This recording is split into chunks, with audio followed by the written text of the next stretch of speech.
دم خوش گهدار و تماشاوانی هیجا ده برنامه روژه و آئیرو دل گلبه ترکیه و باکور کردستانی کتیه پروسیا هلبجارتنین هرمی کو جنها به لبو تفگرین آلین سیاسیش بو پیشکتنا بی پروسه با آوایک برچاو در روژه بیده هلبجارتنین بیجارین هرمی بگرنگتر تیزانین آلین باکور کردستانی شی جنها به خو آمادی وی پیباجویت کن پارتیا مافو آزادیان حق بار بچه آوای نیزگاهیا وی پروسی دیگر. هر وها خبات سیویل دموکراتیک لترکیه و بطایبتی لباکوری کردستان راستی آلوزین برچافته. لگوری خسنین مافین مرووی و دادوریه لباکوری کردستانی دست سرکرن بنچافکرن و گرتنجی نهاده آستک بلنده حق بار راستی بان تادیان تی. سکناوی گریدای وی آلوزی و برگرین وی چنه. لگل سروکی گشتی پارتیا مافو آزادیان حق پا رفیق کاراکوچ وان بابتان و پرسان این گرنگ در روژوا باکوری کردستانی و ترکیه ده جو استودیو همه یا نابندی امده بگرن دست و بدر سلاف کک رفیق سرچاوان کک رفیق روشک آلوز لباکوری کردستانی ده ترکیه ده جه هروها دوی پروسه هلبجارتنین هرمی ده تیجیاندن هر وها پارتیین طایبتی ترکیه yani hêzik dane xebata xwe tevgera xwe ji bo pêkanîna hevpeymaniyan û dixwazin desthilata herêmî li Bakurê Kurdistanê jî bigirin dest. Yani ev proseya ku niha li wê derê di vê çerçeveyê de ji aliyê partiyên Tirkiyeyê vê gotiyê rê vêbirin hûn çawa dibîn. Berê ez silav û hürmetê xwe ji birayên Başûrê Kurdistanê û hemû miletek ve dişînim. Rastî Wizartina Herêmê nêzik bû. Sîwekî Edarê 2019 dayê. Em bi çavê xwe dibînin heta îro li tevê Tirkiye û Kurdistanê Bakurê de xizmetekî em bibêjin xizmete gel e. Xizmetekî em bibêjin ji bo pêşerojê ye. Xizmetekî em bibêjin li her tiştîkirin berçavê xwe bo yekê gelê me hêsan bibe. Van xizmet me nedîtiye. Ev xizmet heta ana çê nebûye. Partiyên Tirkiye wextekî hûn merî godarê wan dikin li pêşerojê çawa dinêrin projeyê wan heye nînin derheqê pirsgirêkên meselên dewletê de ê Tirkiyeyê de naaxivin. Dijî hevdû dikin, rexnê hevdû dikin, ji hevdû re xeber didin. Wer siyaset da jin. Ev siyasetekî rastekînîne ji xwe rewşa Tirkiye piştî vî siyasetê way xuyanê dikin. Tu mesele heta ana nehatiye çareserkirin. Mesela Kurda jî tê de, mesela şaredarî jî tê de. Bi salan e em bibêjin Tirkiye dixwaze bike yekîtiyê Ewropa lêberê hinkî hal yine mühür nekirine, imza navêtinin. Jivana yek jî ji ewkê şaredariyê, derheqê şaredarî biryarê Ewropa hene lêberê Tirkiye hîne vana hemû qebûl nekirin. Niha di birêz Karakoçdanî ziman ku şaredarî di birêvebirina herêmê de yani rastiyê de desthilata herî nêzîkin. Herî nêzîkî herêmê ne û şaredarî jî heta berî salekê di destê HDP'de bûn, BDP'de bûn ya ku nêzîkî HDP'ye Kurd bûn êgo xwe heta wekî aliyekî Kurdî lanse dikin. Bes çima xizmetê ji Kurdan re nekirin ger şaredarên rêxistineka Kurdî çima xizmetê ji gelê Kurd re nekiriye? Bi rastî ev pirs mecwan zî pirs kir. Yani 15-16 sal şaredarî dest wan da bû. Alîkî de şaredarî em bibêjin li hukûmraniyê tu dikarî her kar bikî, tu dikarî xizmet jî bikî. Mixabim 15 sal dest wan da bû şaredariyên 2012 zêdetir şaredarî dest wan da bû. Ez hûnekî baş nedan. Gel hemû eciz bû. Yani xizmet tune bû, bajar qilêr bûn. Me zêde rexne jî dikir ew rewş me got yani her tişt dest we da imkan hene em bibêjin astengî pêşiya we de hûn çima xizmet nakin. Piştgiriya xelkê bi xwe jî hebûye. Bi rastî jî were bû. Ew rewş heta ana hat û piştî ew şerê xendeqan Em bicin devlet be nehaqî destan ser. Şuna şaredarên ki hatib hırbzatin şuna vanda kayyum tayin kır. Lebele gel baş dibinin ki vaktaki kavim hatin demek peri şaredarî jî bu. O hizmet şikirin rewşa bajaran hat guartin. Me dixwast ev hizmet bira destê wan çêbe. Mixabin ev hizmet nekirin. ئەو ڕەوشا قەیومان هون چاوا دەنرخینن برێزکارە گوشتنەوە بەلکی خزمەت دەماوان قەیوما دە هاتن کردن دبەک و دەرفەجی دەستەی وا دە زیێدەتر هەبوونە لێ بیئرادا خۆ خەلکەونە هەلبژارتن یانێ ئەv کریاراک و ئەو شارەدار هاتنە ڕاکردن و قەیوم هاتنە دەستنیشانکردن Eğer demokrasi bu buana, gor demokrasi vaktaki em yek şaredar ji vazife hat girtin an sendin an em bibêjin şu dilovaniya xwe an bibêjin ket hepsê şûna wî de dîsa nav meclisa ew şaredarî de gerek yek mirovî hevjatin cî wî tije bik. Demokrasi ev e. Yasayê nû jî ev e. Yasayên derheqî herêmî de viya dibêjî. Dibêjî wextekî şaredar li derve ket li holê nemam şûna wî de nav meclisa şaredarî de gerek yek bî hevjatin bo ki şûna wî tijekê cî wî bikre. Em dibînin ev qayda nehatiye şoğlandı. ئەو تێ وێ واتەیە و نێزیکاهیا دەستلاتی Devlet dest danê ser. yani ne demokratik Ne demokrat. Tiştekî galet e. Galetiye. Eğer ev hükümet ev mirov bibêje em demokrasî dijixulin wayê minaxê demokrasî venîne demokrasî dibêje şûna wî de nav meclisê wan de yek mirov gerek bî hevjatin ew bikev şûna wî. Ev ya rasterast destdanî ser. Yani bi zorî. İrada halkê negirtiye ber çavê xwe. Ev ya tiştê rastî ne. Ji xwe em bana rex nedikin.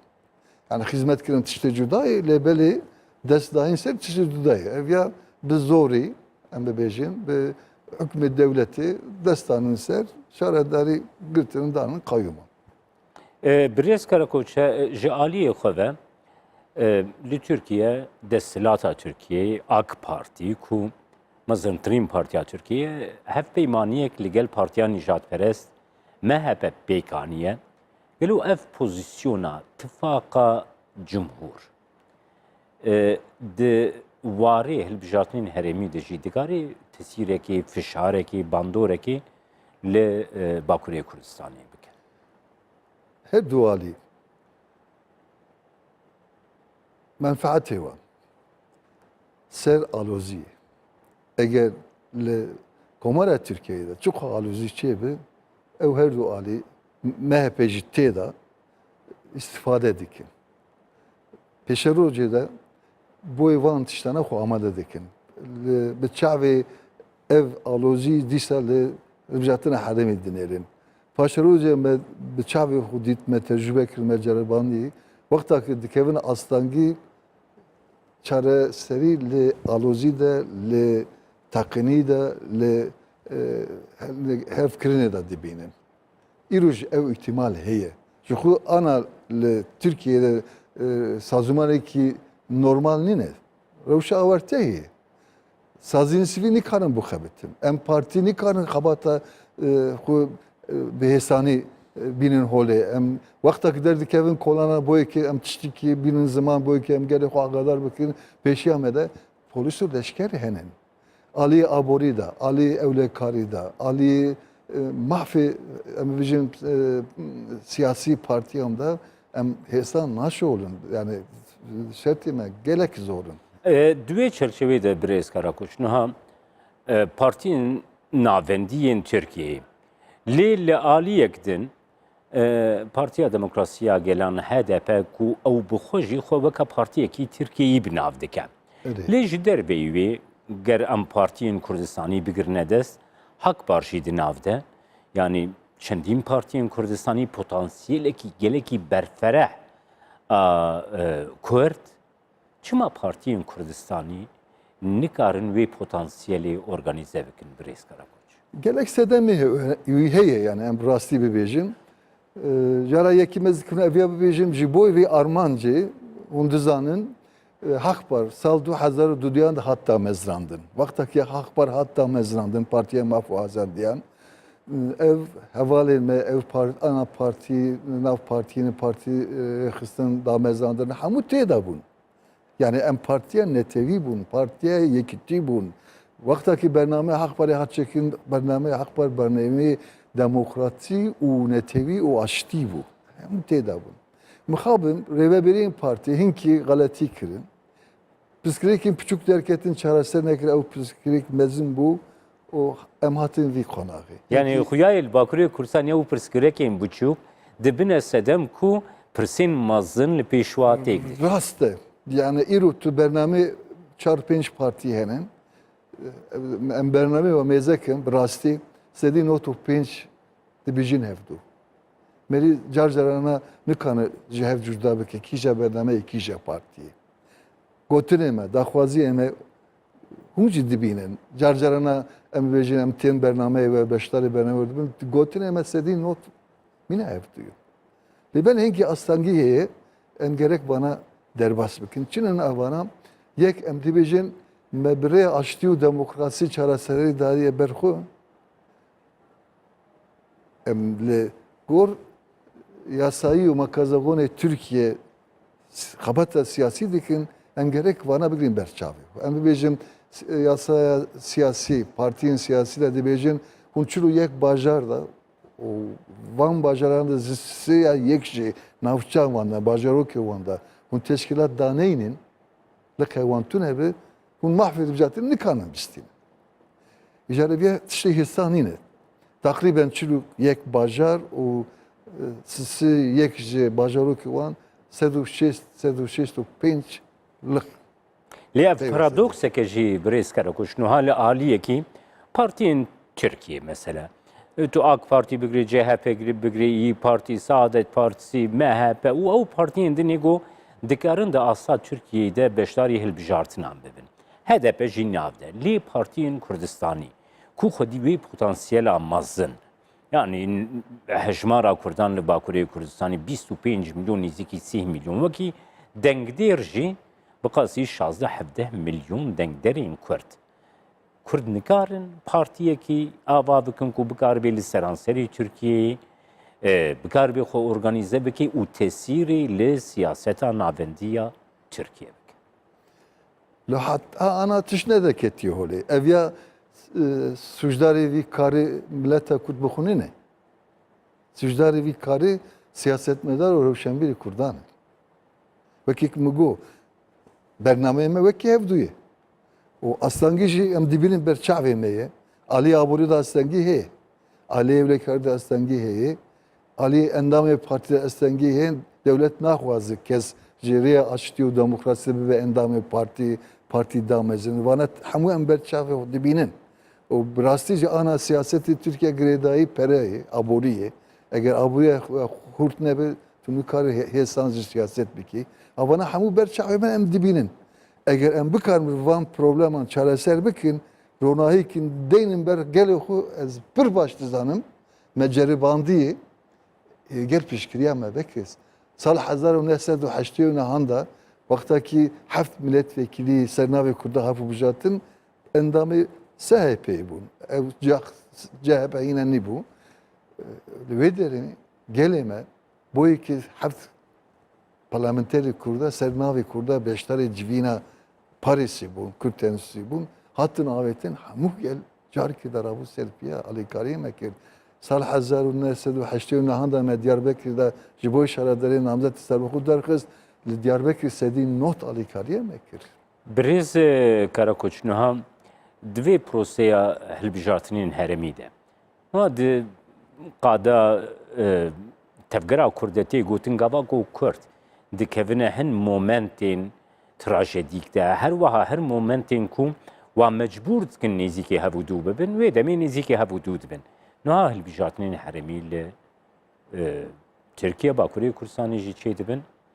Ji aliyekî ve HDP dibêje ku daxwaz dike gel partiyên Kurdistanê hevpeymaniyekê ittifaqekî pêk bêne li aliyekî din Partiya Azadiya Kurdistanê û Partiya Sosyalîsta Kurdistanê PAK û PSK hevpeymaniyek ragihandine ji xwe dixwazin ku aliyên din jî bi wan re hevpeymaniyê pêk bînin. Nêzîka hiya Haqpar çi ye? Berê hilbijartina 24 Haziranê me bi van hevalan bi van partiyaran pêwedin danê. Pênc heb mirovê me yên welatperêz ban kir me hemû gîştin hevdû me xebatekî baş çê kir hindik mabû em ew xwe biryara xwe ji daxwanî re parve bikin bi daxwanî raya giştirên parve bikin ew biryarê hilbijartin 24 Haziran derket hinkî hevar da guartin çêbû ew xebata me ew rê derê ma. Me wî demê jî gotûbû îro şûn da em dixwazin alternatîfkî derxînin. Eger nav me de yek partî mahfî hilbijartinê bîstin em ser navê wî. Du partî eger mahfî hilbijartinê bîstin em bi ser navê wan bikevin hilbijartinê.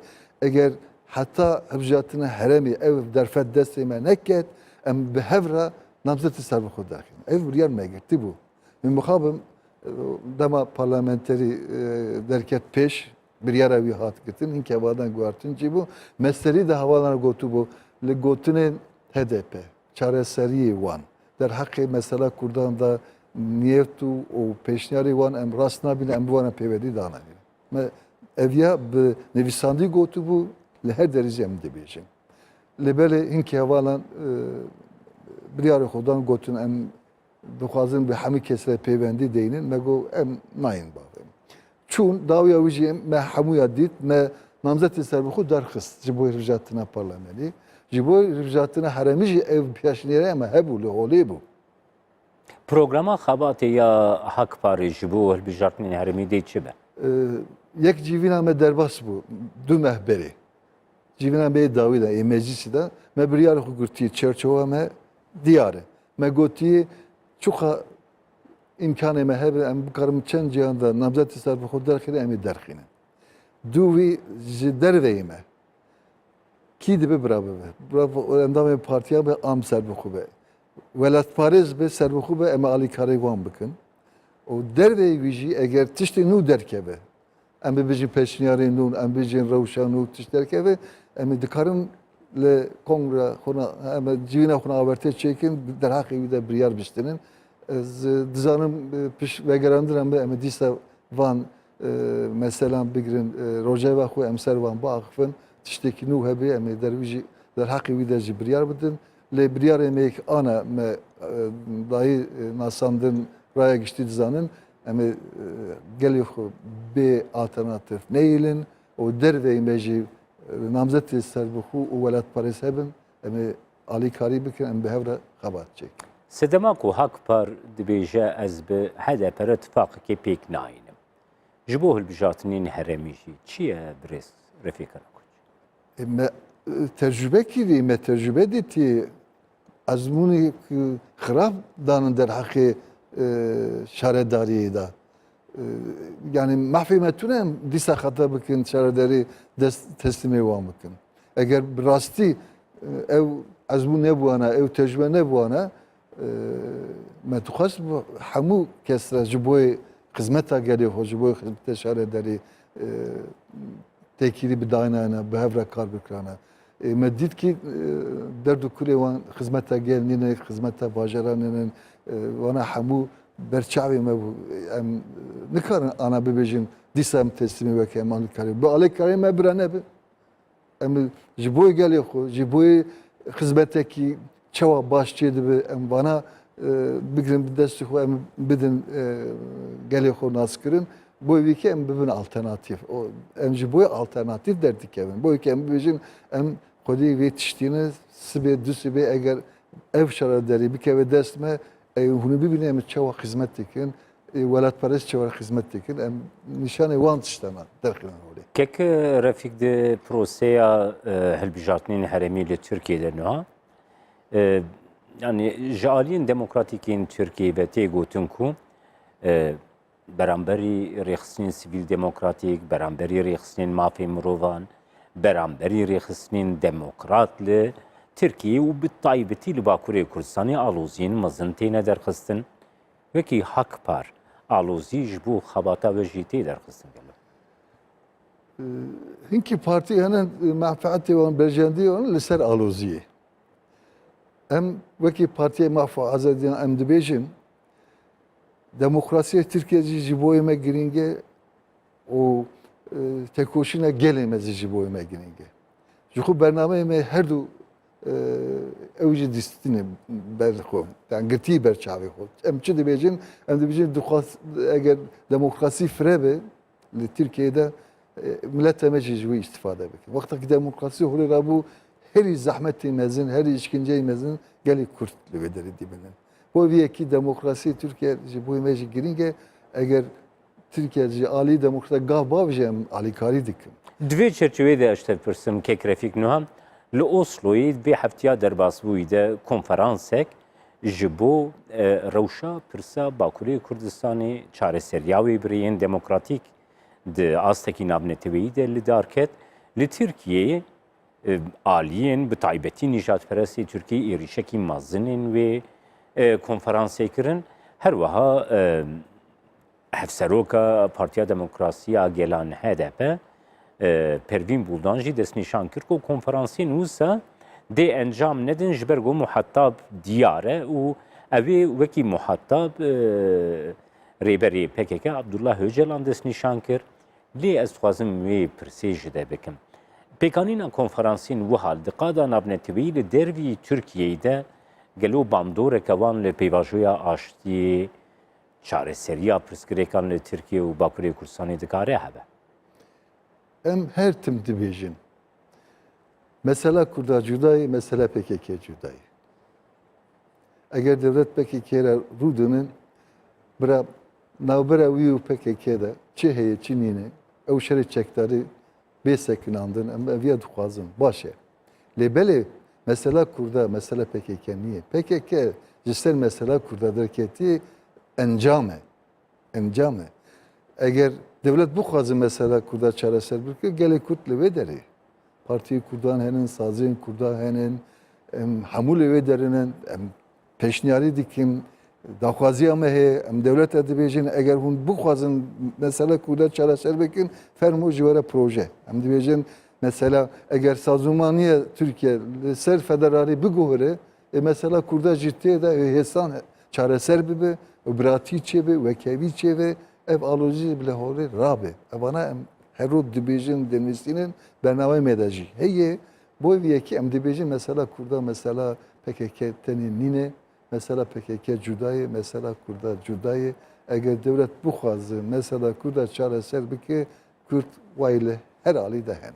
Birêzkera Koç ez dême pirsyara dawî li Herêma Kurdistanê yani proseya siyasî diyara ber bi asayî bûnekî ber bi hêzbûneke zêdetir diçe. Kandîdên ji boî Serokwezîriya Herêma Kurdistanê her wiha Serokatiya Herêma Kurdistanê jî hatin destnîşan kirin. Gelo bandora vê yekî li Bakurê Kurdistanê yani di qada doza Kurd tevgera Kurd pêk tê. Me berê jî gotibû demakî sazûmana komara serok komara hat Tirkiyeyê me gotibû ew roj rewşa başin pêşiya wî zêde zehmet bibe astengî çêbe îro em hemberê wî manin. Yek mirov biryare her tiştî bide. Yek mirov. Ne tenê Bakurê Kurdistanê da li çar parçeyê Kurdistanê li derveyê wan jî em bêjin alîya Ewropa'da mahfê Kurdan were ziman hember derdikevin. Tu behsa Türkiye dikê. Yani ew pirsa min li ser Herêma Kurdistanê bû ku li Herêma Kurdistanê rewşekî siyasî asayî bihêz niha rûdaye û kandîdê ji bo Serokwezîriya Herêma Kurdistanê û Serokatiya Herêma Kurdistanê jî hatiye destnîşan kirin. Ez têm wira ji bo. Bo yekî Herêma Kurdistan ji bo berjevendiyê gelê xwe, ji bo berjevendiya Herêma Kurdistan dikarin li her dêre pêvendî deynin. Lê belê ev pêvendî gerek çerçeva wî jî li diyar be. Çima pêvendî datînin. Mahfê wan hene li hemû cîranê xwe danûsendin çêkin. Tiştekî dixwazin çavreşî zînene li kesî tişt zî naxwazin. Ser axa xwe dixwazin zimanê xwe, dixwazin îdara xwe bi xwe çê bikin. Ev ya mahfê wan e. Belê. Pêvendiyê wan û Bağda, pêvendiyê wan û em bêjim Tirkiye ji bo gelê me گور بله. شرط ایران راسته بله پیوسته مرد بله بینید geleki spas biriz رفیقارا کوچ سروک گشتی حقفا تماشاوان هیچام هاتن داویا برنامه روژه وایرو حتی برنامه یک دین روژه